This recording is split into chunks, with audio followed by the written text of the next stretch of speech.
ತಾನು ಮೈಸೂರು ಮಾನ ಪಾಲಾಯಿತು. ಅದು ನಿಮ್ಮ ವೀರತ್ವದಿಂದಲ್ಲ, ವಂಚನೆಯಿಂದ.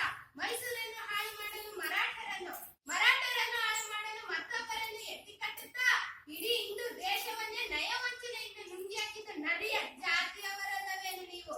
ಕಿತ್ತೂರು ರಾಣಿ ಎದುರು ಕಪ್ಪ ಕೇಳುವವರಲ್ಲಿ ಸೀಳಿ ಹೋಗಿತ್ತು.